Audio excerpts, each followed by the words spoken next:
कमर गर्दन सीधा करके बैठ जाइए। डीप इनहेल करें, डीप एक्सहेल करें।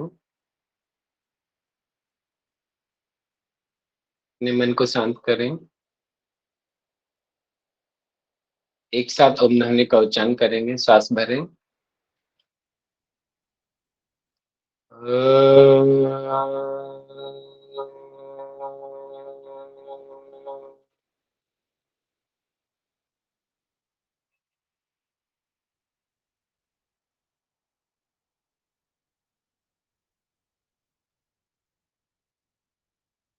ओंकारं बिंदुसंयुक्तं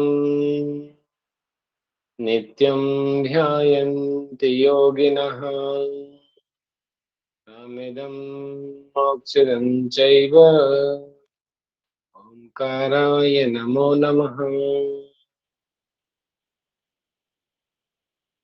एक साथ प्रतिज्ञा करेंगे।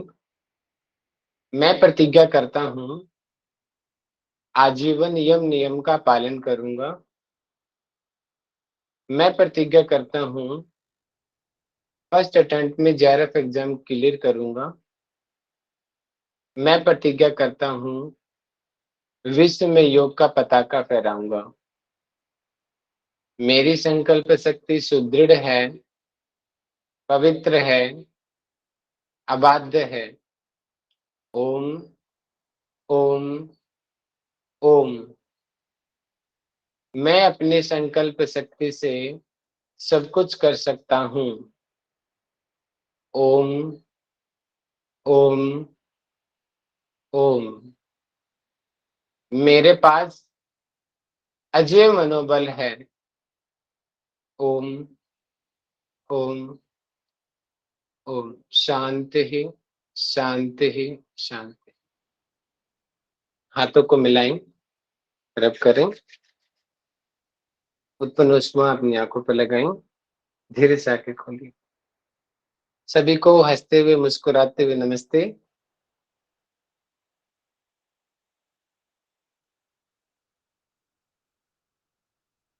तो हमारा समाधि पाद कंप्लीट हो गया है और आज से हम साधन पाद शुरू करने वाले हैं।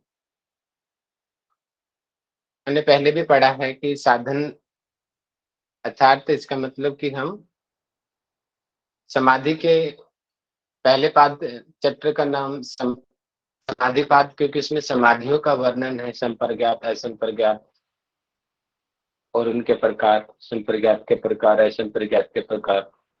तो इसीलिए पहले चैप्टर का नाम समाधि पाद रखा गया। अब उन समाधियों तक हम पहुंचे कैसे, क्योंकि वो तो बहुत ही हाई लेवल की बातें बता दी गई। अभ्यास वैराग्य करो, ईश्वर प्रणिधान करो, श्रद्धा वीर्य स्मृति समाधि प्रज्ञा, इस तरीके से पाओ। लेकिन हर कोई इस मेथड को नहीं फॉलो कर पाता है, तो उनको थोड़ा और सरल कोटि का कोई चाहिए तरीका, अभ्यास, इजी मीडियम हो जिसके जरिए हम उस समाधि तक पहुंच पाए। तो उन माध्यमों को साधन पाद में बताया गया है और यहाँ पर विशेष रूप से दो मीडियम बताए गए। विशेष रूप से एक है क्रिया योग और है दूसरा है अष्टांग योग। ठीक है, क्रिया योग और अष्टांग योग। तो पूरा साधन पाद इसी के आसपास घूम रहा है। और इसके अलावा साधन पाद में क्लेशों का वर्णन है, ठीक है, कर्म सिद्धांत का वर्णन है, विवेक ख्याति का वर्णन है। अष्टांग योग में जो पहले जो 5 बहिरंग साधन है, यम नियम आसन प्राणायाम प्रत्याहार, इसका वर्णन हम पूरे साधन पाद में देखते हैं। ठीक है, टोटल 55 सूत्र हैं इसके अंदर।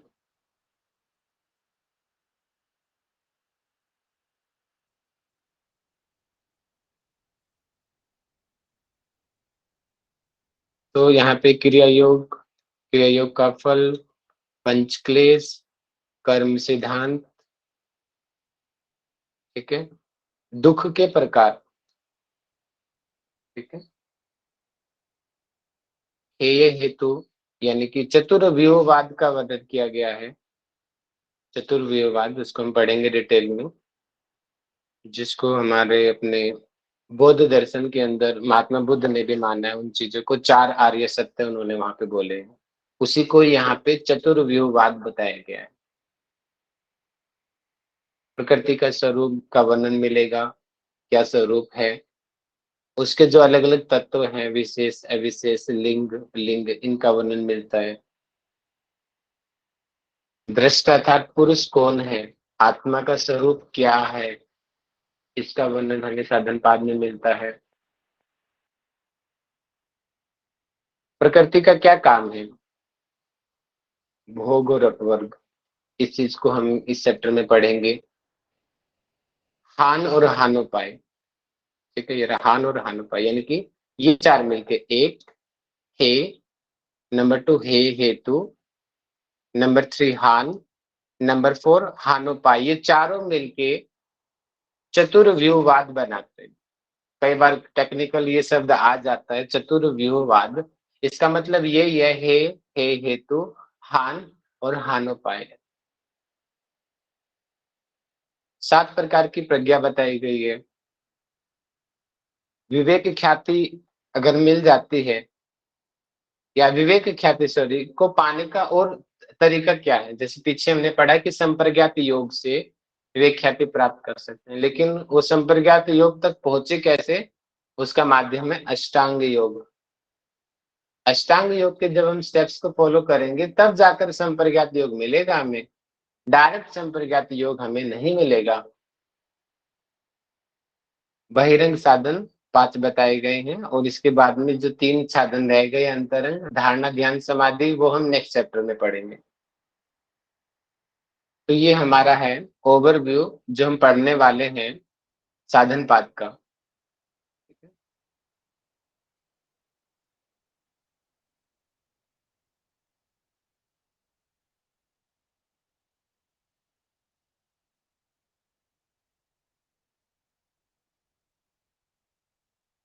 तो हम पहले सूत्र से शुरुआत करते हैं।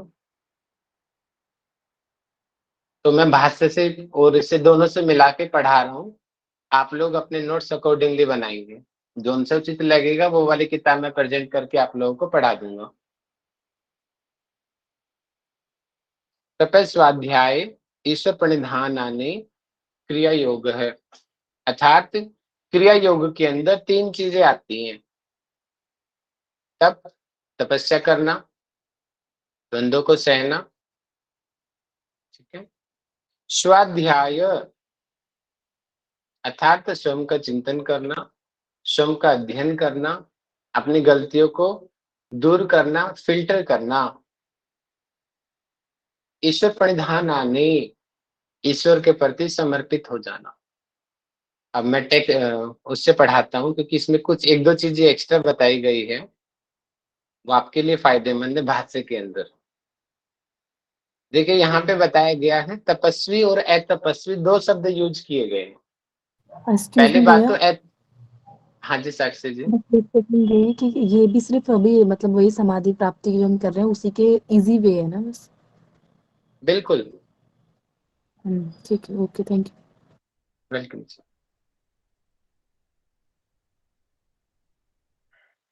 देखिए, एक तो होते हैं कि तपस्या तो देखो राक्षस लोग भी करते हैं, है ना। तपस्या तो राक्षस भी करते हैं, लेकिन उनका योग सिद्ध नहीं होता, उनको मुक्ति नहीं मिलती, क्योंकि वो एक तरीके से आप उसको लगा सकते हो कि वो तामसिक तपस्या है। भागवत गीता में भी तप को 17वें अध्याय में जब आप पढ़ोगे तो 3 प्रकार का तप बताया गया है, सात्विक तप, राजसिक तप और तामसिक तप। यानी कि यहाँ पे उस तप की बात हो रही है जो तप सात्विक है और जो हमें मोक्ष मार्ग की तरफ लेकर जाने वाला है, उसको यहाँ पे तप बताया गया है और उसको करना चाहिए। और जो ऐसा करेगा उसको चित्त प्रसन्न रहेगा, और उसी को ही यहाँ पे योगी माना गया है। और इसके अलावा स्वाध्याय की डेफिनेशन यहाँ पे दिया गया है भाष्य के अंदर कि प्रणव आदि, यानी कि ओमकार आदि जो और मंत्र हैं, इनका जप करो और मोक्ष शास्त्रों का अध्ययन करो, इसको स्वाध्याय कहा गया है। पूरी एग्जैक्ट डेफिनेशन दे दी यहाँ पे इन्होंने। स्वाध्याय क्या होती है? जो मोक्ष शास्त्र वाले हैं, वास्तविक रूप से जो आप्त शास्त्र है, आप्त यानी कि जैसे वेद आदि जो शास्त्र है उन्हीं को ही आप्त शास्त्र बोलते हैं। इसके अलावा अन्य शास्त्रों में कुछ न कुछ मिलावट की गई है, इसलिए उनको आप्त शास्त्र नहीं मानते। तो वेद आदि जितने जो शास्त्र हैं, उनका अध्ययन करना, जप करना, प्रणव आदि, गायत्री आदि, मृत्युंजय आदि जो पवित्र मंत्र है, इनका जप करना, उसको स्वाध्याय कहते हैं। ठीक है? और ईश्वर प्रणिधान किसको कहते हैं? कि सभी कर्मों को ईश्वर में अर्पित कर देना और उनके लौकिक फलों को न चाहना। ईश्वर के साथ हम सौदाबाजी करते हैं, हे भगवान ये मेरा कर दो तो मैं आपके लिए ये कर दूंगा, उसको ईश्वर प्रणिधान नहीं कहते। लौकिक फल की तो इच्छा ही नहीं होती। लौकिक फल मतलब कि मुझे पीएचडी में एडमिशन हो जाए, मेरा जेआरएफ क्लियर हो जाए, मुझे ये मिल जाए, मुझे ऐसे मिल जाए, यानी कि लौकिक नहीं होती चीजें। ठीक है? यानी कि भक्ति तो कर रहे हैं लेकिन लौकिक इच्छा नहीं होती, उसको ईश्वर प्रणिधान कहा गया है। तपस्या आप सभी सहेंगे, द्वंद्वों को सहना। जैसे कि सात्विक तपस्या की हम यहाँ पे बात कर रहे थे। सात्विक तपस्या यानी कि आप लोग अभी क्लास के लिए बैठे हुए हो, ठीक है? कुछ लोग भूखे बैठे हुए हैं, कुछ लोग भाग भाग के क्लास ले रहे हैं, सर्दी गर्मी, किसी का बेनिफिट हो रहा है, कुछ का नुकसान भी हो रहा है। कुछ लोग घर में सुनने भी पड़ रही है, क्लास ले रहे हो भैया, एक तो सारा दिन फोन में लगी रहती है। तो यानी कि ये सारी दुविधाएं सब लोगों के सामने आते हैं, जो इन सब को सहते हुए जो आगे बढ़ता है, इन सब को सहना और अपने कार्य को कंटिन्यू करते रहना, सात्विक कार्य को, उसको तपस्या तप यहाँ पे कहा गया।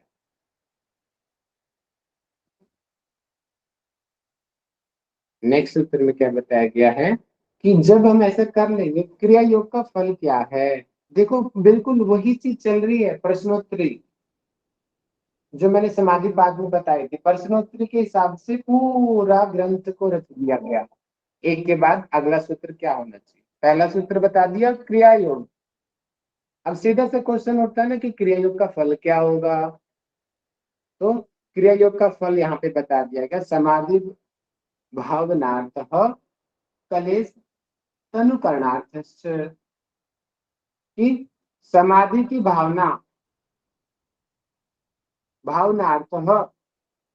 समाधि के पास ले जाने वाला, समाधि को सिद्ध करने वाला, जिसकी वजह से हम समाधि के नजदीक चले जाए। जो साक्षी जी ने भी क्वेश्चन पूछा था कि क्रिया योग क्यों करें, तो उसका आंसर यहाँ पे आ गया कि समाधि तक जाने के लिए ये भी एक रास्ता है। आप इसको फॉलो करो या उसको फॉलो करो, किसी को भी फॉलो कर लो, आप समाधि तक जा सकते हो। और दूसरा बेनिफिट क्या होगा अगर हम क्रिया योग का करेंगे? तो क्लेश तनु करणार्थ, जो क्लेश हैं वो तनु हो जाएंगे, अर्थात उनका प्रभाव कम हो जाएगा। तनु का अर्थ होता है कि उसका इफेक्ट कम पड़ना, प्रभाव कम पड़ना, उसकी न सुनना। वो बोल भी रहा है तो हम उसको इग्नोर मारते हैं बाकी सभी लोग, यानी कि उसका कोई महत्व ही नहीं होना, बिल्कुल ही न्यून हो जाना, तनुकरण हो जाना, दब जाना। और क्लेश की वजह से ही, हमने क्लेश शब्द पीछे पढ़ा था ईश्वर की डेफिनेशन में, क्लेश कर्म विपाकाश्य, जो क्लेशों से परे है वो पुरुष विशेष ईश्वर होता है। जिसके अंदर क्लेश है वो कभी ईश्वर नहीं हो सकता। तो हम सभी का जन्म, जो जन्म लेता है वो क्लेश की वजह से ही जन्म होता है। बिना क्लेश के शरीर को कोई धारण ही नहीं कर सकता। तो यहीं से एक चीज क्लियरिटी मिल गई है कि शरीरधारी कोई भी व्यक्ति ईश्वर नहीं हो सकता, क्योंकि हम सब के अंदर क्लेश है तभी हमारा जन्म हुआ है। तो उन क्लेशों से जब हमें मुक्ति पानी है तो पहले तो हमें कारण का सोल्व करना पड़ेगा कि जन्म का मूल कारण क्या है। मूल कारण है क्लेश। अगर हम क्लेश को दूर कर देंगे तो हमारा जो पुरुष रूपी जो आत्मा है वो पुरुष विशेष अपने आप ही वो ईश्वर बन जाएगा। ईश्वर हमारे अंदर ही है, बस वो क्लेशों की वजह से वो हमें दिख नहीं रहा है, वो वृत्तियों की वजह से छुपा हुआ है। तो क्रिया योग जब हम करेंगे उससे वो क्लेश कम हो जाएंगे। जैसे जैसे क्लेश कम होंगे वैसे वैसे आत्मा का प्रकाश, आत्मा का साक्षात्कार होने लगेगा, विवेक ख्याति जागृत होने लगेगी। और उसके बाद में धीरे धीरे संस्कारों का नाश करके उसके बाद में निरुद्ध अवस्था में जाकर के मोक्ष की प्राप्ति होगी, केवल्य की प्राप्ति होगी। अब यहाँ से एक सीधा सा क्वेश्चन उठता है, समाधि तो हमने बहुत पढ़ ली पिछले चैप्टर में, अपना कॉमन सा सेंस लगा के दिमाग में बताओ कि क्या क्वेश्चन होना चाहिए आगे। क्लेश क्या है? क्लेश क्या है, सीधा सा क्वेश्चन उठता है कि क्लेश क्या है। तो अगला सूत्र वही बताएंगे।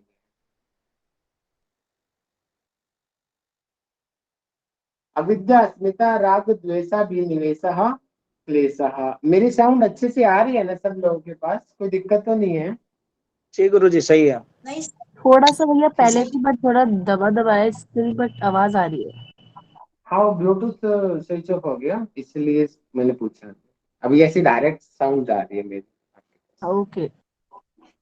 ज्यादा दिक्कत है तो फिर मैं लैपटॉप से साउंड दे देता हूँ, बता देना। नहीं नहीं। नहीं सही है जी। ओके जी, थैंक यू जी। तो 5 प्रकार के क्लेश हैं, अविद्या अस्मिता राग द्वेषा विनिवेश। अब हम पांचों प्रकार के क्लेश को पढ़ेंगे। पहले तो ये क्लेश बनते कैसे हैं उस चीज को हमें पढ़ना है। 5 प्रकार के क्लेश है। क्लेश ही मूल कारण है जिसकी वजह से प्रकृति और पुरुष का मिलन होता है और आगे विकृति उत्पन्न होती है, जो चार्ट हमने पढ़ा। मूल कारण क्लेश है, नहीं तो वो कभी मिलेंगे नहीं, और कभी मिलेंगे तो सृष्टि की रचना आगे की नहीं होगी। तो क्लेशों को दूर कर दो, केवल मिल जाएगा। 5 प्रकार के क्लेश हो गए हैं। अब इनकी आगे की डिटेल्स पढ़ते हैं क्लेशों की।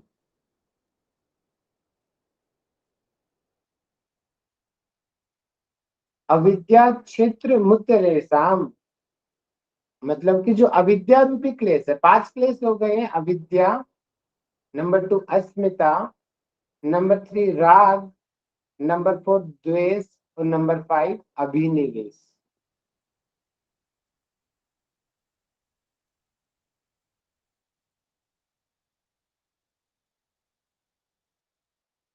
ठीक है, 5 क्लेश हो चुके हैं हमारे, अविद्या, अस्मिता, राग, द्वेष और अभिनिवेश। ये इनको बोलते हैं पंच क्लेश।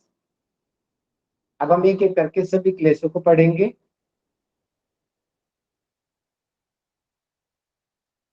अविद्या क्षेत्र मुत्तरेसाम परसुप्त तन्नु विच्छिन्नो दाराणाम। ठीक है, यानी कि इसमें जो अविद्या है, अविद्या को सामान्य रूप से मिथ्या ज्ञान भी बोलते हैं। विपर्य की हम इसको विपर्य ही समझते हैं, एग्जैक्ट विपर्य तो नहीं होता है, लेकिन as most of the most equal to विपर्य हम इसको बोल सकते हैं। मिथ्या ज्ञान है, हम भ्रम में जी रहे हैं, वास्तविकता नहीं है, इसलिए वो मिथ्या ज्ञान है। क्षेत्र अर्थात जो कारण है,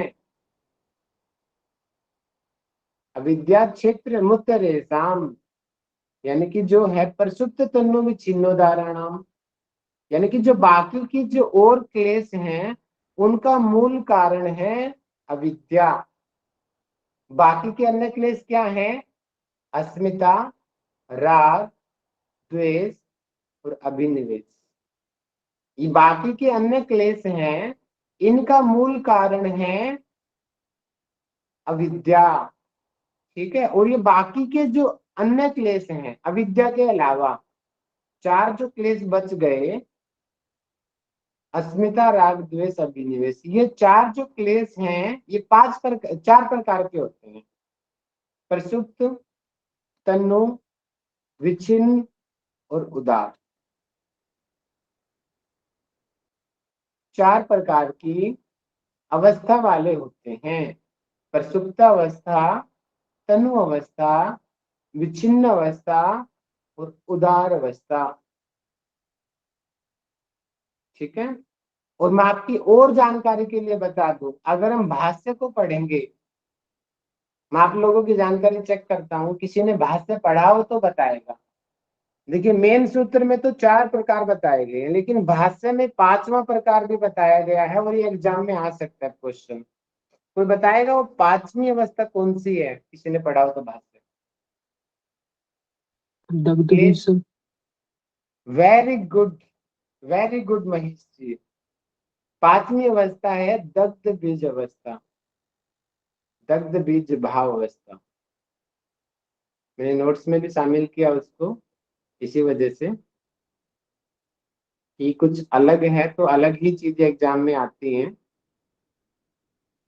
तो प्रसुप्त अवस्था, तनु अवस्था, विच्छिन्न अवस्था, उदार अवस्था, और 5वीं जो अवस्था होती है, देखिए अगर सामान्य क्वेश्चन एग्जाम में आता है तो आपको 4 अवस्था ही बतानी है।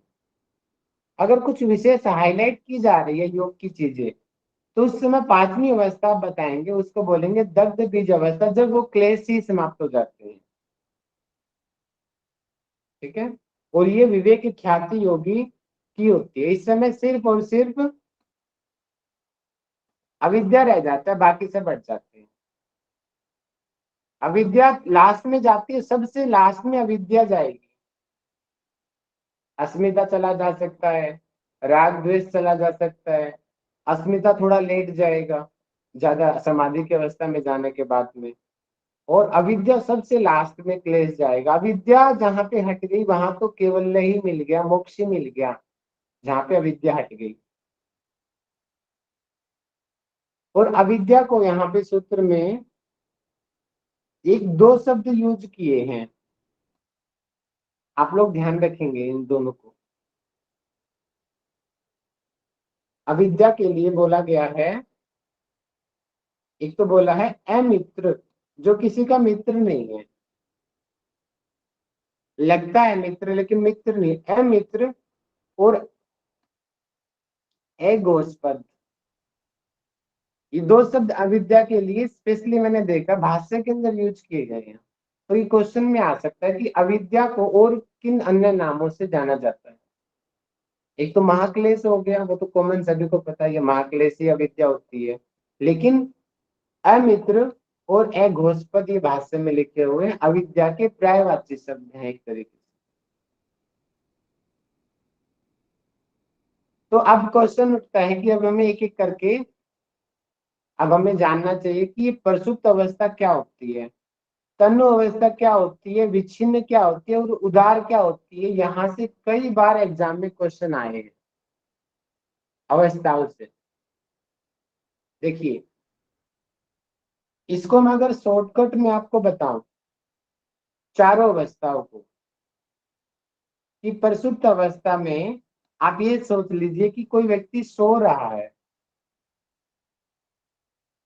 सोया हुआ व्यक्ति, मतलब कि व्यक्ति तो है लेकिन वो सोया हुआ है।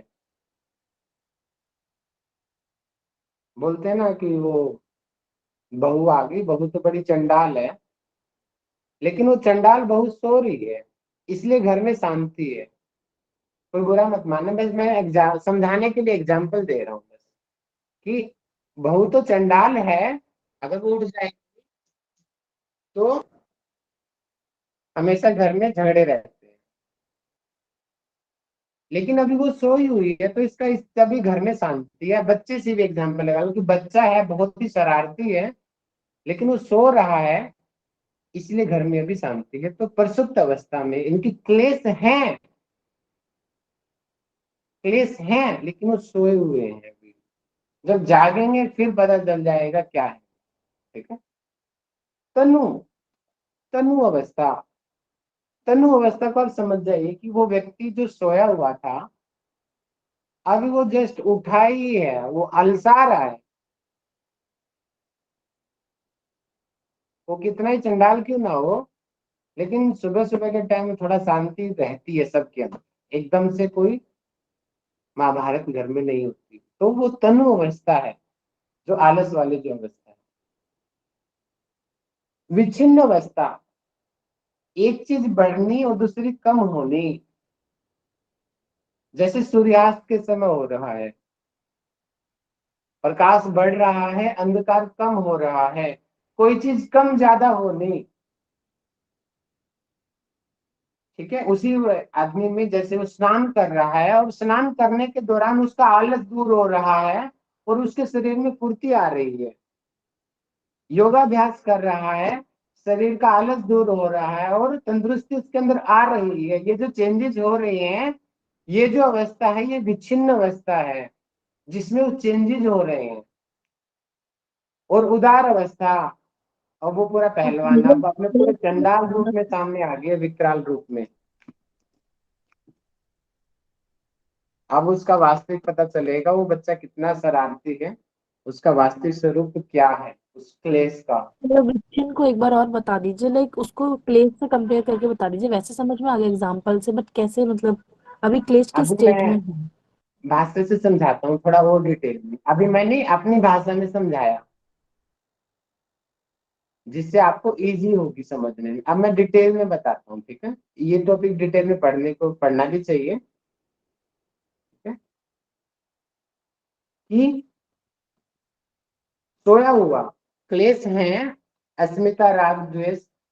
पहले अस्मिता राग द्वेष को थोड़ा थोड़ा आप समझ जाइए कि अविद्या का मतलब तो पूरा का पूरा ही मिथ्या ज्ञान है, हर चीज ब्रह्म है। ब्रह्म मतलब कि हम सोचते हैं कि ये सच है, लेकिन वो तो सच है ही नहीं, वो अविद्या हो गई। अस्मिता, किसी गलत को आत्मा समझ लेना, बुद्धि को, वो जबकि बुद्धि आत्मा है नहीं। राग, किसी के प्रति अटैचमेंट। द्वेष मतलब कि जेलस। और अभिनिवेश यानी कि वो संस्कार जो आपको एक भय रहता है कि मैं कहीं मर ना जाऊं। ये 5 क्लेश होते हैं। ठीक है, अभी जैसे आपके अंदर अभी अभिनिवेश जो है सुप्तावस्था में है क्लेश, अभी आप सबके अंदर, क्योंकि आप सभी लोग अपने स्टडी टेबल पर बैठे हुए, बहुत ही कंफर्टेबल बैठे हुए, सेफ जोन में बैठे हुए हो, तो आप पूरी तरीके से सिक्योर हो, यानी कि हाँ मेरी तो अभी तो मृत्यु नहीं हो सकती, डर नहीं है आपको अभी, अभी के टाइम। हो सकता है कुछ लोगों को डर लग रहा हो, लेकिन ज्यादातर लोगों का जो अभिनिवेश जो अवस्था है इस समय वो सोई हुई है ना। लेकिन जो माउंटेन की चोटी पे चढ़ा हुआ है, हो गिर ना जाऊं, मैं मर ना जाऊं, उसका जागा हुआ है। लेकिन आप लोगों का अभी अभिनिवेश सोया हुआ है, तो ये इस समय आप लोगों की जो अभिनिवेश की जो अवस्था है वो प्रसुप्त अवस्था है। इसी तरीके से अलग अलग टाइम में हम भगवान की प्रार्थना कर रहे हैं, पूजा कर रहे हैं, वास्तविक रूप में ध्यान कर रहे हैं, तो उस समय हमारा जो है राग और द्वेष दूर हो जाता है। वो सोए हुए रहते हैं बिल्कुल। उसको हम तनु अवस्था भी बोल सकते हैं। लेकिन अगर हम पूरी तरीके से एकाग्र हैं, बहुत ही अच्छी कोटि की भक्ति हम कर रहे हैं, उस समय वो प्रसुप्त अवस्था है। लेकिन मध्य लेवल की यदि चीज में थॉट्स आ रहे हैं, उसको तनु अवस्था बोलेंगे। उसी चीज, उसी एग्जाम्पल के अंदर दोनों अवस्थाएं हो सकती हैं। आदमी सो रहा है, सोते हुए वो ना राग है, ना द्वेष है, ना अभिनिवेश है, कोई डर नहीं है उसको, बहुत ही चैन से सो रहा है, तो मतलब कि सारे के सारे क्लेश प्रसुप्त अवस्था में हैं। ठीक है, कोई वासनाएं नहीं है, कोई इच्छाएं नहीं है, बिल्कुल संसार से विरक्त होके पड़ा हुआ। जब उठेगा फिर उसको, यहाँ पे ड्रीम की बातें नहीं कर रहा हूं मैं, ड्रीम में वो क्लेश हावी हो जाते हैं। कई लोग ड्रीम में भी स्वार्थी होते हैं, ड्रीम में भी कई चीजें करते हैं। मैं यहाँ पे जो डीप स्लीप होती है, जिसमें कोई सपने नहीं आते, मैं उसकी बात कर रहा हूँ। ठीक है, तनु अवस्था, तनु का मतलब होता है कम, है तो लेकिन कम। एक गिलास में 100 मिलीलीटर पानी आ सकता है, लेकिन पानी तो बिल्कुल ही उसमें 5 ml भी नहीं है, 2-3 बूंद है। हम ये तो नहीं बोलेंगे कि पानी नहीं है, हम ये बोलेंगे कि पानी तो है लेकिन बहुत ही थोड़ा है, पिया नहीं जा सकता, कम है वो। और इसी को मैंने एग्जाम्पल दिया था कि वो व्यक्ति सोया हुआ था, पर सुप्त अवस्था में था, अब वो थोड़ा उठा है और आलस सा आ रहा है उसमें। वो चंडाल है, लेकिन इस अवस्था में वो चंडाल भी शांत है। तो तनु अवस्था, जब क्लेश सूक्ष्म रूप में है, वो तनु कहलाते हैं। ठीक है,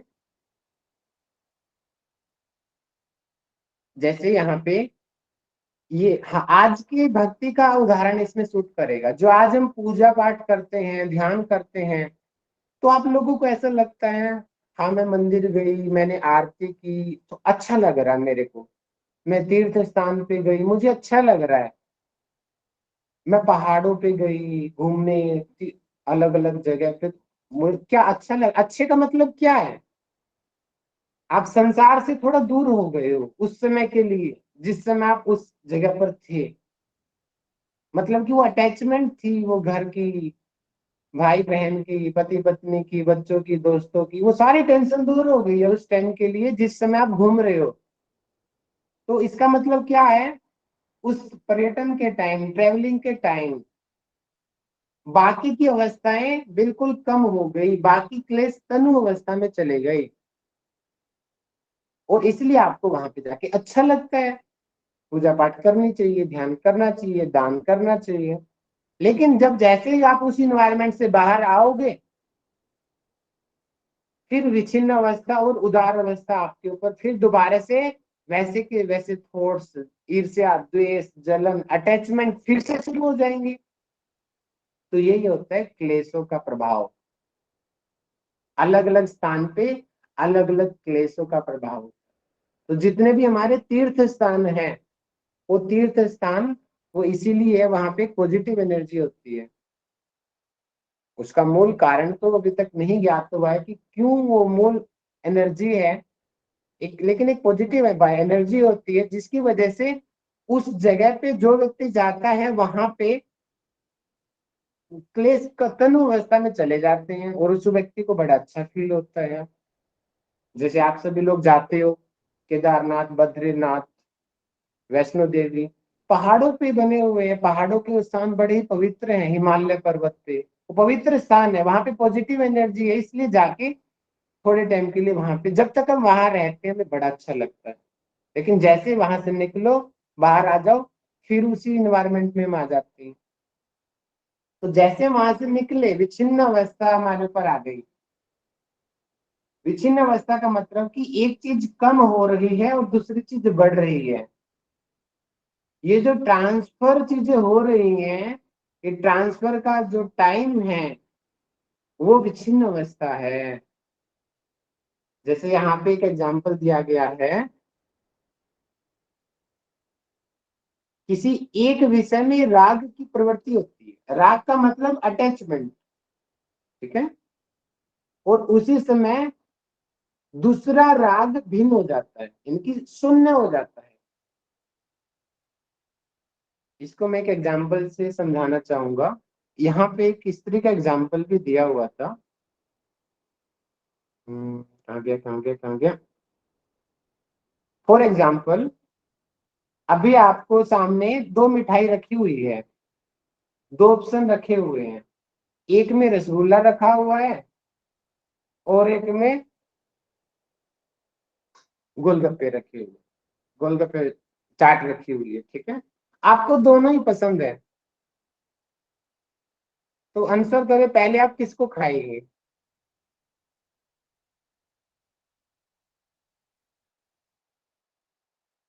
आंसर करें। रसगुल्ले। एक में रसगुल्ला है रसगुल्ले। और पक्का रसगुल्ले खा जाओगे? अच्छा, कोई और ऐसा भी है जो पहले अपना चाट खाना गोलगप्पे चाहेंगे। खा जाएगा? आप चाट खाना हाँ चाहेंगे? सर। कोई ऐसा भी है जो दोनों एक ही साथ खा जाए एक ही टाइम में? ऐसा नहीं मिलेगा। एक टाइम में आप एक ही चीज करोगे ना। मतलब कि अगर संध्या मैडम अगर चाट खा रही है, उस समय उनका ध्यान मिठाई से दूर हो गया है, उस समय पूरा ध्यान गोलगप्पे पे है, पानी अच्छे से होना चाहिए, खटाई अच्छे से होनी चाहिए, प्लेट में आए और सूजी वाला खाएंगे, आटे वाला नहीं खाएंगे। तो मतलब कि वो खाना तो चाहती है मिठाई, लेकिन उस समय उनका ध्यान वहां नहीं है, उस समय उनका पूरा ध्यान दूसरी जगह पे एकाग्र है। जैसे ही गोलगप्पे खाए 2-4 मिनट में संध्या मैडम बोलती है, नहीं नहीं नहीं, शादी में आई हूँ, कार्ड में मिला है तो खा लेती हूँ, मेरा क्या लॉस है।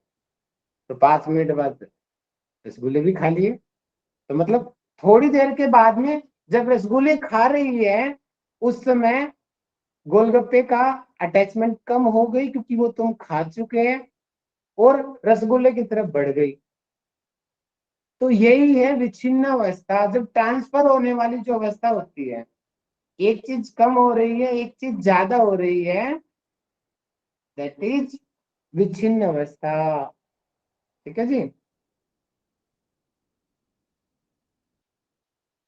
जैसे यहाँ पे दूसरे स्पिरिचुअल की तरीके से बताया कि राग के तीव्र रूप से उभरने पर द्वेष रुक जाता है।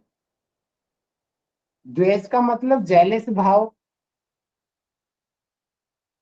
आपके सामने जैसे कि इसको हम कहाँ पे यूज करते हैं, हम अपनी फैमिली में हम इस फॉर्मूले को यूज करते हैं।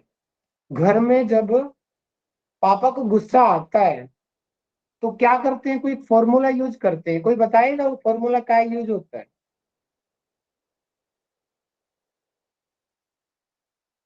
घर में पापा जी हैं, बहुत गुस्से में हैं, तो उनका गुस्से को शांत करने के लिए क्या करेंगे, गुस्से को शांत करने के लिए कोई ऐसा आदमी उसके सामने ले आएंगे जिसको बहुत रिस्पेक्ट करता हो, या वो जिससे बहुत प्रेम करता हो, या तो बहुत रिस्पेक्टेड पर्सन हो, या जिससे वो बहुत प्रेम करता हो। जैसे वो अपनी बेटी से बहुत प्यार करता है, तो बेटी बोलेंगे भैया और कोई सामने मत जाना, वो मार देगा, आप बहुत गुस्से में है। तो बेटी को आगे कर देते हैं कि बेटी पे बाप गुस्सा नहीं करेगा, और अक्सर इस फॉर्मूले को यूज भी करते हैं, बेटी पे गुस्सा कम करते हैं पिता। तो उस समय क्या हो गया, उनका उद्वेष कम हो गया, गुस्सा था वो गुस्सा उस बेटी को देखते ही कम हो गया। इस तरीके से जो ट्रांसफर होने वाली चीज है, कम ज्यादा जो चीजें हो रही हैं, दैट इज विच्छिन्न अवस्था। अगर वो बेटी के सामने आने से भी उनका गुस्सा शांत नहीं हुआ, बहुत ही विकराल रूप ले लिया, तोड़ा फोड़ी कर रहे हैं, जो भी सामने आ रहा है उसी की धज्जियां उड़ा रहे हैं, उसको बोलेंगे उदार अवस्था भी है। अब वो किसी की सुनने वाला नहीं है, अब भी सुनने वाला किसी की।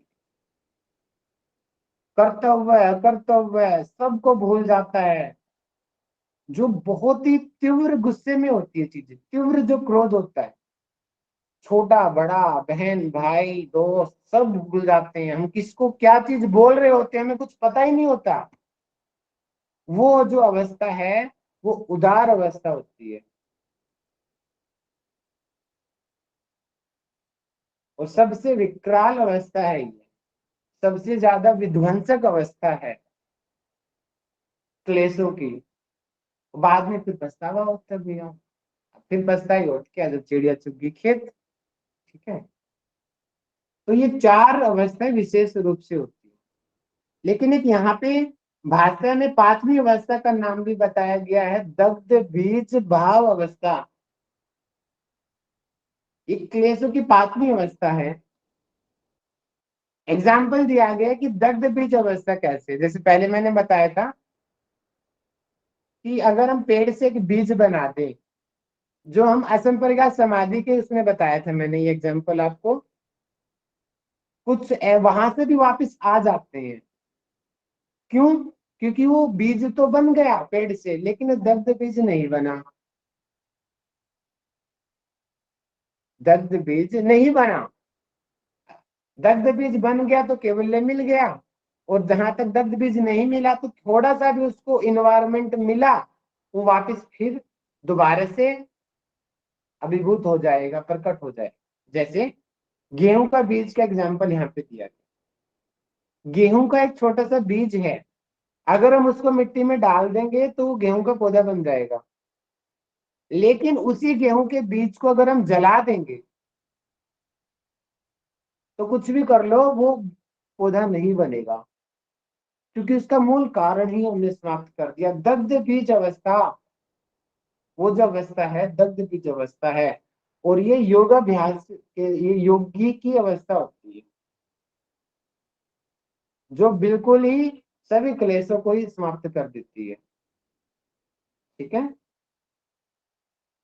तो भैया क्लेश दग्ध बीज कैसे हो सकते हैं, वो पूरी तरह खत्म कैसे हो सकते हैं, मतलब ये कैसे अवस्था हो सकती है इसकी एक, क्योंकि हमें तो ये अवस्था में जो बता रहे बताया हैं गया, लेवल देखिए, पे। बाकी इसको आप समझिए, समाधि की स्थिति से समझिए। कोई व्यक्ति समाधि में बैठा है और 1 महीने तक उसकी समाधि चल रही है, सालों साल तक उसकी समाधि चल रही है, और समाधि से जैसे समाप्त होगी उसको मोक्ष मिल जाएगा। अगर वो समाधि से उठ के दोबारा से सांसारिक मोह माया में फंस गया, तो उस समय हम बोलेंगे कि वो तो भैया तनु अवस्था, प्रसुप्त अवस्था में थे क्लेश उसके, लेकिन अब उसकी समाधि टूट रही है, जाग रही है, कुछ भी हो रहा है, लेकिन वो अपना रास्ता नहीं भूल रहा, बिल्कुल भी कभी भी गलत काम नहीं कर रहा है, तो हम बोलेंगे वो दग्ध बीज अवस्था में है। कृष्ण जी इसका मतलब बहुत वो बड़ा, संसार बहुत में अच्छा वापस आ उदाहरण है। गया, पर ये है कि उससे वो सब क्लेश जो है इफेक्ट नहीं कर रहे हैं। पूरी तरीके से निष्काम भाव हो जाना, कृष्ण जी इसका सबसे बड़ा उदाहरण है, जो मनुष्य होते हुए भी मनुष्य से परे थे। अविद्या थी उनके अंदर, तभी तो जन्म हुआ है। अविद्या के बिना तो जन्म हो ही नहीं सकता। लेकिन बाकी क्लास, बाकी थे वो दग्ध बीज अवस्था में रहते थे, उनके ऊपर कोई प्रभाव नहीं पड़ता था। ठीक है। सर क्लेश मान का लिटरल अपमान का, मीनिंग क्या होता है? किसका मैडम? क्लेश का। मैं समझ नहीं पा रहा हूँ क्लेश का सर meaning। क्लेश का मतलब क्या होता है? क्लेश का मतलब वो होता है जो हमें संसारिक मोह माया में उलझाए, जो हमें मोक्ष तक जाने से रोके। माया से आप समझ जाइए। कृष्ण लीला आपने देखी होगी, तो बार बार हम बोलते हैं कि मेरी माया का असर है, माया का असर है, जिससे सभी जी संसार जी ही फंसे रहते हैं, वो माया ही क्लेश है। ठीक है। जी जी। तो सर जो ओके। हम चित्त की वृत्तियां पढ़ते हैं, क्या वो माया का रूप नहीं लेती है? चित्त की वृत्तियां वो चित्त के अंदर होने वाले प्रभाव हैं, जो उस माया की वजह से होते हैं। माया नहीं है, माया की वजह से होते हैं। अच्छा। तो सर ठीक है। इसमें जो हमारे संस्कार होते हैं वो कहाँ हम्म। पे आएंगे, मतलब कहाँ प्ले करेंगे संस्कार रोल? चित्त के अंदर स्टोर होते हैं, तभी उसको चित्त यानी कि चिप से समझिए। चित्त के अंदर हम डेटा स्टोर करते हैं अपने फोन में, मेमोरी कार्ड में, जी जी। चिप। तो उसी को आप चित्त से समझिए कि चित्त में हमारे संस्कार, अच्छे बुरे कर्मों के फल हमारे चित्त के अंदर स्टोर होते हैं। और कलेशों के कारण हमारे वो चित्त में वृत्तियां उठती हैं। चित्त के अंदर वृत्ति उत्पन्न होने का जो मूल कारण है, हाँ बोल सकते हो आप ये भी, क्योंकि इसकी वजह से जन्म ही हमारा क्लेश से हो रहा है, जी। और उसी की वजह से बार बार वृत्तियां कम ज्यादा हो रही है। कभी हम अटैच हो जाते हैं, कभी किसी से जेलस करने लग जाते हैं, कभी गुस्सा करने लग जाते हैं, यही तो वृत्तियां हैं, और ये क्लेशों की वजह से ही होता है। तो इसलिए आप कारण भी बोल सकते हो वृत्तियों का। ठीक है। Okay, thank you. सर इसमें जो आप वेलकम। अवस्था बता रहे हैं सर, प्रसुप्त, तनुवीक्षण और उदार, सर ये एक के बाद एक आने वाली अवस्थाएं हैं?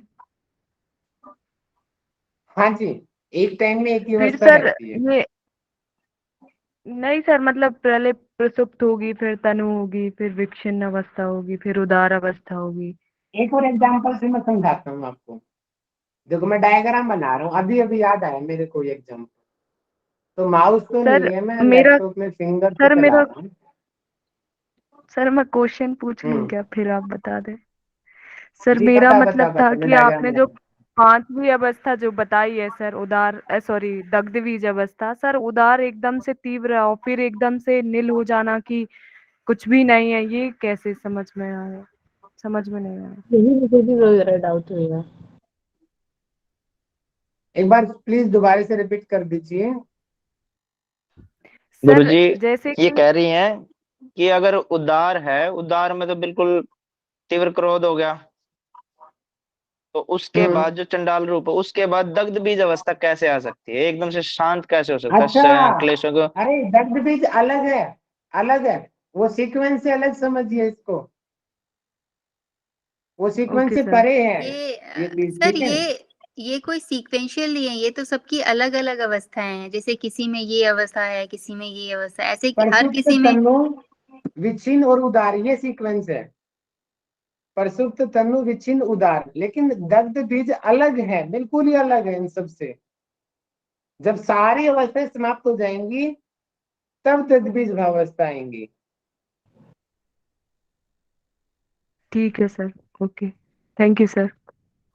अब मैं इसको एक ना ग्लास के एग्जांपल से सिखाता हूँ, ठीक है। कलर बदल देता हूँ, मेरा डायग्राम आपको दिख रहा ये होगा। सब, ये जो चारों अवस्थाएं हैं, ये अविद्या के लिए नहीं है, सिर्फ नेक्स्ट 4 के लिए है। हम्म। मतलब ये 4 स्टेट्स जो हैं, ये हाँ, वो अविद्या के लिए बताया भी सर ने। अविद्या तो हमेशा रहती है, अविद्या अविद्या तो उसका कभी हट ही नहीं क्षेत्र है। सकती। मान लो यहाँ पे मैं मदिरा का एग्जांपल दे रहा हूँ कि एक ग्लास के अंदर मदिरा भरी हुई है, ठीक है। तो मदिरा भरी हुई है, दोनों ग्लासों का ढक्कन खुला हुआ है, ठीक है। तो एक के अंदर पूरी तरीके से मदिरा भरी हुई है और उसको कोई पी रहा है, देख रहा है कि हाँ भैया ये ग्लास पूरी तरीके से मदिरा से भरा हुआ है। तो ये कौन सी अवस्था आएगी? उदार। उदार। उदार। वेरी गुड, ये हो गई उदार अवस्था, ठीक है। अब हमने क्या किया, इस ग्लास के ऊपर हमने एक ढक्कन रख दिया कलर वाला, जिससे पता नहीं चला ग्लास में क्या है। तो कौन सी अवस्था हो गई? विच्छिन्न। सुप्त। नो, वेरी गुड, सुप्त, सुप्त सुप्त अवस्था। अवस्था। मदिरा तो है, क्लेश तो है, लेकिन वो दिख नहीं रहे हैं, सोए हुए हैं। वो चंडाल सो रहा है अभी, वो ढक्कन हटेगा ना फिर पता चल जाएगा क्या है उस ग्लास के अंदर, उसका विकराल रूप। तो इसको आप सुप्त अवस्था से समझिए कि चीज है लेकिन वो दिख नहीं रही है अभी, ठीक है। अब हमने क्या किया नेक्स्ट में, अब यहां से कुछ कुछ चीजें हमने इसमें ट्रांसफर कर दी, डाल रहे हैं पानी को एक से दूसरे में, डाल मदिरा को। तो ये जो अवस्था विच्छिन्न होगी, अवस्था। ये कौन सी अवस्था होगी? विच्छिन्न। तनु अवस्था। होगी, तनु। डालने वाली स्थिति बोलिए मैंने अभी, अभी हम डालते हुए देख रहे हैं, डाल रहे हैं। डालते हुए आप ये लगा लो, चलो आधा डाल दिया, आप क्या बोलोगे? चलो आधा इसमें है और आधा उसमें है, तो क्या बोलोगे? विच्छिन्न है। विच्छिन्न। ये विच्छिन्न अवस्था है। और यहीं पे कोई हमारे जैसा आ जाता, बोलता भैया थोड़ा हमारे में डाल दो, तो चलो भैया तू क्या करेगा, ज्यादा तो तुम बर्दाश्त नहीं कर सकते, 2-3 ग्राम ले पी ले। तो थोड़ा सा उसके अंदर डाल दिया। सर विच्छिन्न अवस्था ना, एक कम कम या एक ज्यादा हो रहा है। हाँ, अब वो तीसरा पर्सन आ गया, और तीसरा पर्सन भैया उसको पता है भैया वो बर्दाश्त तो नहीं कर सका इतनी मदिरा, उससे उठेगी नहीं, लेकिन थोड़ी सी उसका मन है तो उसको थोड़ा सा डाल दिया। तो ये जो थोड़ी सी अवस्था है, ये कौन सी अवस्था है? तनु। तनु। तनु। इस अवस्था को तनु अवस्था बोलते हैं। बिल्कुल थोड़ा सा ना के बराबर, 1-2 बूंद पड़ी हुई है, ठीक है। और ग्लास को ही हमने हटा दिया, यानी कि रुको, ग्लास तो है, तीनों ग्लास हैं, तीनों ग्लास को हमने नाली में डाल दिया, मदिरा ही समाप्त कर दी। दग्ध अब बीज। ना रहेगा बांस और ना दग्ध बबूल की बीज। बात हो रही, दारू की बोतल को ही उठा के बाहर फेंक दिया, तो क्या होगी अवस्था? दग्ध बीज अवस्था। तो वो अवस्था दग्ध बीज अवस्था है। और हमने गिलास को भी बाहर फेंक दिया, ग्लास ही समाप्त हो गया, दारू तो समाप्त हो ही गई, ग्लास भी समाप्त हो गया। वो कौन क्या है? अविद्या ही नहीं रही। कैवल्य कैवल्य वेरी गुड, समाधि। ये समाधि केवल्य दशा, कैवल्य। केवल्य मिल गया। तो देखो भैया भैया मैंने इसमें सिंपल इस सा एग्जाम्पल एग्जाम्पल भी में समझा दिया। इस एग्जाम्पल में विच्छिन्न का क्या एग्जाम्पल, मतलब क्या पार्ट है विच्छिन्न वाला? एक चीज जा रही है और एक चीज बढ़ रही है, एक चीज कम हो रही है। सर इसमें मैं एग्जांपल देना चाहूंगी, जैसे सूर्यास्त के समय पे सूरज डूबता है और चंद्रमा निकलता है, तो आप उस संध्या काल, कंडीशन वेरी को गुड, प्रकृति की विच्छिन्न अवस्था कह सकते हैं। बिल्कुल सही, एक विच्छिन्न चीज कम हो अवस्था। रही है और एक चीज बढ़ रही है, ठीक है, आप एक बार अपने आप को ट्रांसफॉर्मेशन हो रहा है दोबारा ना से एक भाषा को स्टेज से पढ़ना, दूसरे स्टेज में। भाषा को दोबारा से पढ़ना, ये चीजों में टाइम लगता है, इसलिए मैंने थोड़ा आज ये टॉपिक आराम से पढ़ाया। सर प्लान तो सुप्त मेरा और क्लेश। जी सर अरुणा सुप्त मैडम, सर और प्रसुप्त में क्या फर्क है? सुप्त और प्रसुप्त में? यहाँ पे इक्वली माना गया है दोनों को, यहाँ पे दोनों को इक्वली माना गया है, ठीक है। और इसको सबको यहाँ पे इसी को हम समझाने के लिए सर बीज का एग्जांपल दे सकते हैं ना। दग्ध बीज में तो पूरा कम है, प्रसुप्त में बीज जमीन के अंदर है, फिर वो थोड़ा सा बाहर आ रहा है, फिर थोड़ा उसको पेड़ पौधे थोड़ा ऊपर आया है और लास्ट में फूलों पेड़ों से वो पेड़ भर गया है, तब वो उदार अवस्था ऐसा कह सकते हैं इसमें। बिल्कुल ठीक है। इसी चीज को जो आपने बताया, अगर मैं प्लांट से एग्जांपल दूं कि मान लो कि ये जमीन है, जमीन के नीचे बीज पड़ा हुआ है, ठीक है, तो ये प्रसुप्त अवस्था है, ठीक है। अब ये बीज बिल्कुल एक कली छोटी सी बाहर आ गई ग्राउंड से, एक कली, तो ये हमारी तनु अवस्था हो गई। अब तनु अवस्था से यहाँ पे धीरे धीरे इसमें परिवर्तन हो रहा है, वो विच्छिन्न अवस्था है, वो पूरा विकराल रूप ले लिया, तो वो हमारी उदार अवस्था है। और इस बीज को ही जला दिया तो हमारी दग्ध बीज भाव अवस्था है। तो बीज ही समाप्त हो जाएगा, तो आगे की चीजें बनेंगी ही नहीं, ठीक है जी। कंसेप्टुअल हमारी चीज थी आज का टॉपिक। नेक्स्ट टाइम हम आगे बैच में, नेक्स्ट क्लास में एक एक करके ही पढ़ेंगे, सभी क्लेशों का जो वास्तविक स्वरूप है उसको पढ़ेंगे। थोड़ा स्पीड बढ़ाऊंगा, आज बहुत स्लो हो गया, तो पुराने वाली आदत पे आ गया वापस। नेक्स्ट टाइम हम थोड़ा सा स्पीड में पढ़ेंगे, ठीक है। अब मैं क्वेश्चन पूछता हूँ, आंसर करेंगे और उसके बाद में क्लास को ओवर करेंगे, ठीक है। फिर साधना पाद में समाज पाद में क्लेशा है जो कर्म से आता है क्या? वो क्लेश कर्म विपाक आश्रय परमष्टा 24वां श्लोक है ना? वो तो दी मतलब ईश्वर उसमें के उन्हें लिए क्लेश गुण में है, वो आपका ईश्वर सही है, उसका वहां पे उसका क्लेश में आपका इसका क्लेश में क्या फर्क है? क्या वो अविद्या क्लेश में ये सेम है। है, ये सेम क्लेश में हाँ, क्लेश कलेश कर्म वही है, साधना उसमें ये पाद। लिखा मतलब वो सेम सेम है है। मैडम, सेम है। उसमें वो बताया है कि क्लेश से रहित है वो ईश्वर है। और क्लेशों को डिफाइन इसमें सर किया है। समाज पाद में क्या बोले हैं? क्लेश कर्म विपाक और आशय और परमात्मा पुरुष विशेष ईश्वर, उसमें क्लेश में ये क्लेश में क्या फर्क है बोलते हैं? वो फर्क मैडम समझ में नहीं सेम आ रहा है मुझे। दोनों क्लेश, क्लेशों में मैडम दोनों दोनों क्लेश क्लेश चेंज सेम है। है, ठीक है। हाँ, मैम इस बार ओके। भैया उनको ऐसा लग रहा है कि वो जो है वो क्लेश की डेफिनेशन है, बट वो क्लेश की डेफिनेशन नहीं है, वो ईश्वर के गुण बनाए गए हैं कि यही जो क्लेश है, इन क्लेशों से वो ईश्वर दूर है, कर्मों से भी दूर है, उनके कर्मों के फलों से भी विमुक्त दूर है। तो वो यही वाले है। क्लेश को ये बोला गया है कि उन इन क्लेशों से वो दूर है, बस ये बताया उस लाइन में। Okay okay okay ma'am, thank you. ठीक है जी, चलिए हम वापिस आते हैं। Okay sir, okay. वेलकम। साधन पाद का परिचय कौन दे सकता है?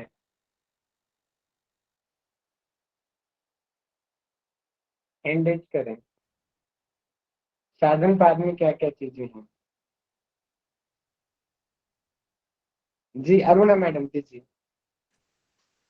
सर साधन पाद द्वितीय पाद है पातंजलि उसका, और इसमें 55 सूत्र हैं और इसमें जो मध्यम कोटि के और अधम कोटि के जो साधक हैं वो कैवल्य को कैसे प्राप्त करेंगे उसका वर्णन है।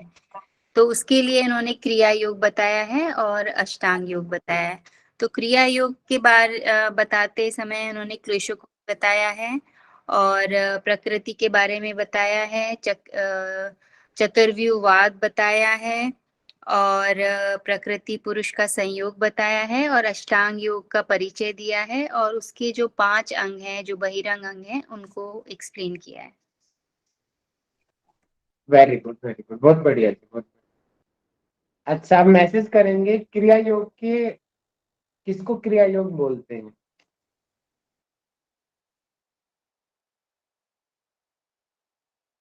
मैसेज करेंगे जल्दी से। क्रिया योग के अंग क्या है? जी, जीवन रेखा मैडम बताइए। सर, क्रिया योग तप आध्यात्म शास्त्रों के पठन पाठन और ईश्वर प्रणिधान को क्रिया योग कहते हैं। तब स्वाध्याय और ईश्वर प्रणिधान, ठीक। दीप्ति चौधरी जी, तब क्या होता है बताइए? क्या सर? सर तब क्या अनुकूल होता और है? प्रतिकूल समान बिहेव करना तब कहलाता है। वेरी गुड, बहुत बढ़िया। और भी तरीकों से इसको समझाया जा सकता है। Manisha madam, yes. हाँ जी सर,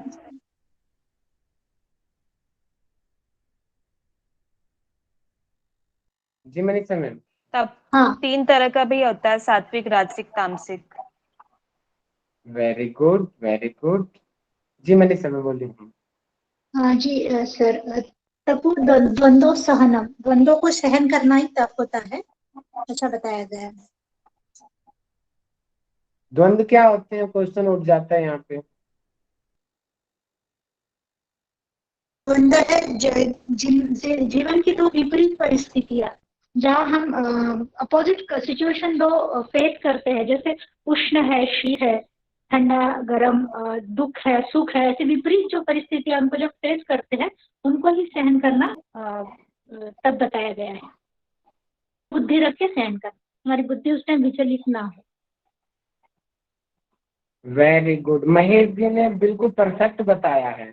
महेश जी से चाहूंगा थोड़ा सा और इम्प्रूव कर दे इन्हीं चीजों को। सर मैं थोड़ा लाइब्रेरी में बैठा हूँ। हाँ, महेश जी ने मैसेज किया है कि द्वंद्व को सहन करते हुए, सहन तो कर लिया, गरीब लोग भी सहन करते हैं अत्याचार, सहन करते हुए, लेकिन जो अपने श्रेष्ठ कर्मों को न छोड़े, वो है वास्तविक तपस्या। मैं तो पढ़ाई कर रही हूँ, जियारत की तैयारी कर रही हूँ, ये मैं खाना नहीं बनाऊंगी, ये कहाँ की तपस्या हुई? तपस्या तो वो है अपनी सारी रिस्पॉन्सिबिलिटी को पूरा करो, घर की साफ सफाई करो, खाना बनाओ, सब चीजें करो, उसके बाद फिर पढ़ाई करो, ये है वास्तविक तपस्या। तो बाकी रिस्पॉन्सिबिलिटी को न छोड़ना, ठीक है। स्वाध्याय को कौन बताएगा मुझे? मैसेज करे, पहले मैसेज करो स्वाध्याय। अमिता सिंह मैडम प्रणव बताइए। का ध्यान सब। Amita sir, madam. मनन चिंतन करना स्वयं के बारे में, अंतर ध्यान होना मतलब सब कुछ जानना। मैंने भाषा में एक दो स्पेसिफिकली हाईलाइट किया था आज बताते हुए। जीवन रेखा मैडम बता रही थी, बताइए। सर, प्रणव का ध्यान करना स्वाध्याय है। और भी चीजें हैं, जितेंद्र जी बताइए। मतलब इसलिए आप किसी भी आध्यात्मिक मोक्ष शास्त्रों का अध्ययन करना जी। मंत्र का जाप वेरी करना गुड। स्वाध्याय। प्रणव आदि जो पवित्र मंत्र हैं और जो वास्तविक जो ग्रंथ है उनका अध्ययन करना, उनको अपने जीवन में इम्प्लीमेंट करना, दैट इज स्वाध्याय।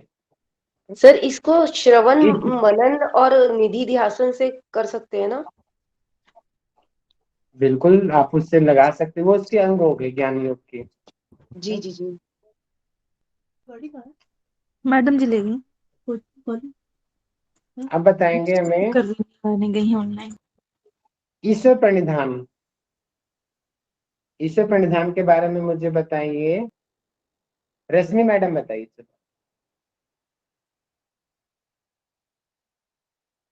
ये सर सब कर्मों को ईश्वर को अर्पित कर देना और उनके जो फल होते हैं उनकी चेष्टा ना करना, ये ईश्वर परिणाम। एग्जैक्ट शब्द रहेगा लौकिक।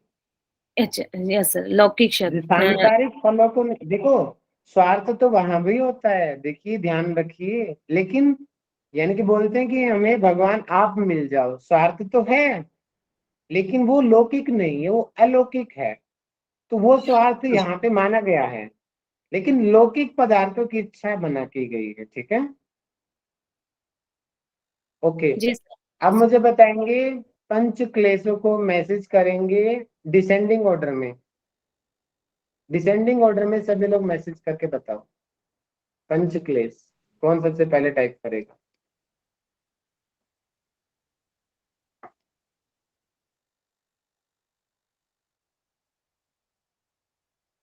कमॉन कमॉन कमॉन, जल्दी जल्दी जल्दी।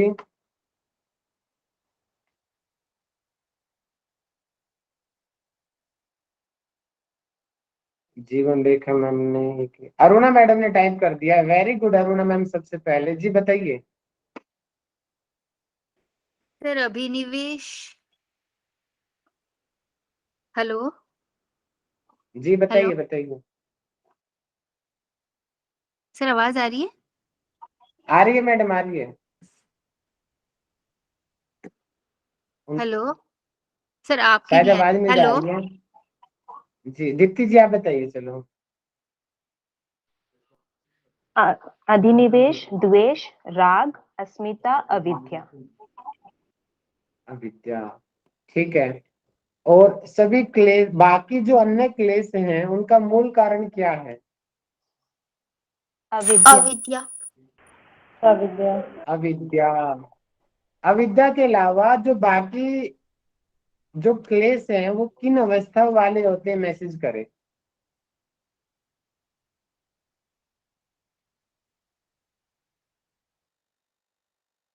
मैसेज करें।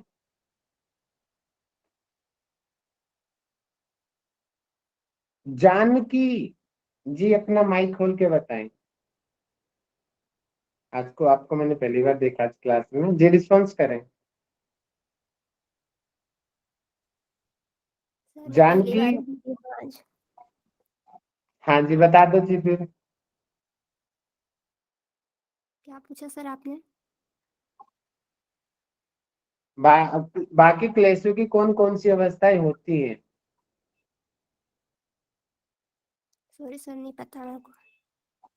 अरे एक्टिव रहा करो क्लास में। साक्षी जी बताइए।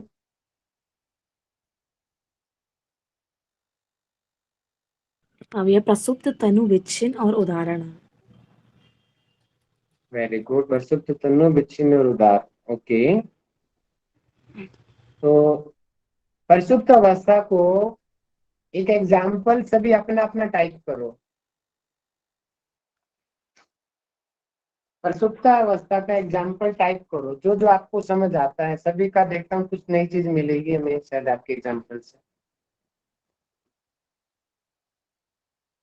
और फिर जिसका अच्छा होगा उसको सामने बुलाएंगे। जल्दी से टाइप करो प्रसुप्त अवस्था का कोई एग्जाम्पल, कि कैसे आप प्रसुप्त अवस्था को समझा। कुछ नया एग्जाम्पल दोगे तो मुझे अच्छा लगेगा, मेरे एग्जाम्पल्स को रिपीट ना करो। जानते हुए भी हम जीवन रेखा मैडम ने तो बिल्कुल कमाल कर दिया। जी मैडम समझा दो सामने आकर के। सर इसका मीनिंग ये हुआ कि मतलब एक क्लास चल रही है, हम लोग बस सुन रहे हैं, मतलब कॉन्शियस है हम लोग उस चीज को, लेकिन इच्छा नहीं हो रही है, मन नहीं कर रहा है बस कुछ जवाब देने का, बस सुनने का मन कर रहा है। तो होता है कि मतलब दिमाग तो चल रहा है लेकिन मन शांत है, कहने का कुछ मन नहीं कर रहा है, जवाब देने का मन नहीं कर रहा है। मन नहीं कर रहा है, उस मतलब समय की जानते हुए भी तनु जवाब अवस्था ना होगी, देना मन। जवाब नहीं मतलब देना। सर चलो ठीक लेथार्जिक है, होता वैसे है ही क्लास में तरीके से रहते आप हुए। हम्म अरुणा मैडम ने एग्जांपल दिया है नो इलेक्ट्रिसिटी नो नेट। इसको तो बड़ा अच्छा लग रहा है मुझे, बताइए मैडम, इसको समझाइए थोड़ा। सर यदि इलेक्ट्रिसिटी नहीं होगी तो जैसे दिन में नेटवर्क नहीं है, रात को अंधेरा रहेगा, मतलब सब कुछ सोया सोया ही सही रहेगा। बिल्कुल ठीक है, वेरी गुड। भैया इलेक्ट्रिसिटी नहीं है तो बोलेंगे प्रकाश नहीं है, लेकिन प्रकाश तो है, रात जाएगी तो पता चल जाएगा सुबह प्रकाश है। चीजें भी हैं, सारी की सारी चीजें। जितेंद्र जी ने लिखा है बच्चों का स्कूल जाना, स्कूल से आना, आते ही उसको खाना देना जिससे वो थोड़ा शांत रहे, खाना खाने के बाद विकराल रूप उसको हॉस्टल में छोड़ देना। वेरी गुड जितेंद्र जी। तो इसमें चारों अवस्थाओं को बताओ जितेंद्र जी। चार क्या जी, पांचों बता दी मैंने तो। दग्ध बीज भी बता चलो दी, एक बार उसको अच्छे हॉस्टल से छोड़ आप दिया। समझाओ, अपने रूप में समझाओ।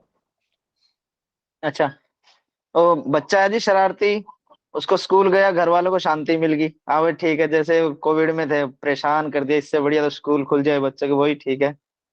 उसके बाद वो स्कूल गया जी, वो शांति पड़ गई। फिर वो स्कूल से आया, आया ही है बस, आने के बाद उसका भी विकराल रूप नहीं बना है, तो उसको खाना वाना दिया, थोड़ी देर शांत रहो। फिर उसका खाना देना, जैसे उसको खाना दिया वो शांत हुआ, वो एक से एक वो विच्छिन्न में आ गया। एक तरफ उसको खाना दे रहे तो जितनी देर वो खाएगा इतनी देर वो शांत भी रहेगा। फिर उसका जो चंडाल रूप पैदा होगा, और फिर उसको घर वाले हॉस्टल में पटक देंगे।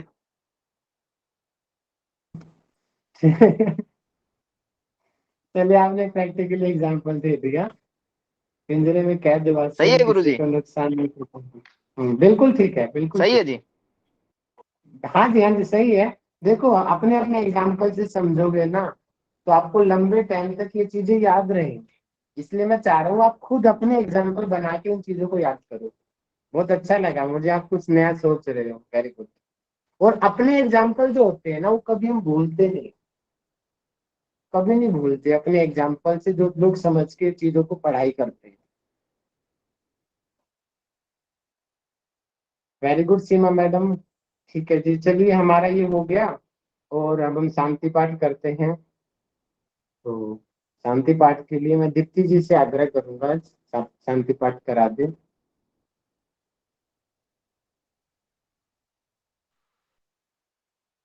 प्रणाम गुरुजी। प्रणाम। सभी लोग कमर गर्दन मशे एक रेखा में सीधे करके सीधे बैठेंगे। कोमलता से आंखों को बंद करें। हाथों को ज्ञान मुद्रा में घुटनों पे रखेंगे। लंबी गहरी सांस भरें। पूरक। धीरे धीरे सांसों को छोड़ेंगे रेचक। हर इनहेलेशन के साथ इमेजिन करें कि आज जो भी ज्ञान हमने अर्जित किया है वो सदा के लिए हमारे अंदर रहेगा, और जब हम उसे यूज करना चाहें तब उसे यूज करेंगे। One more inhalation. लंबी गहरी सांस भरे। पूरक। धीरे से सांसों को छोड़ेंगे रेचक। Last one. लंबी गहरी सांस भरे। पूरक। धीरे से सांसों को छोड़ेंगे रेचक। दोनों हाथ जोड़ेंगे, प्रार्थना मुद्रा में रखेंगे। सर्वे भवन्तु सुखिनः। सर्वे सन्तु निरामया। सर्वे भद्राणि पश्यन्तु। मा कष्यतु दुःखभाग् भवेत्। मा कष्यतु दुःखभाग् भवेत्। ॐ शान्तिः शान्तिः शान्तिः। हरिओम। दोनों हाथों को रब करें। उत्पन्न ऊर्जा को अपने मुखमंडल से नीचे से ऊपर की ओर लेके जाएं। अपनी आंखों को अपनी हथेलियों में खोलेंगे, चेहरे पे मुस्कान रखेंगे। हरिओम। धन्यवाद सभी को। Thank you sir.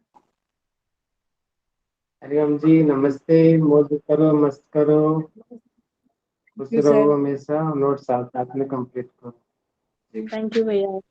Sir welcome. Good afternoon.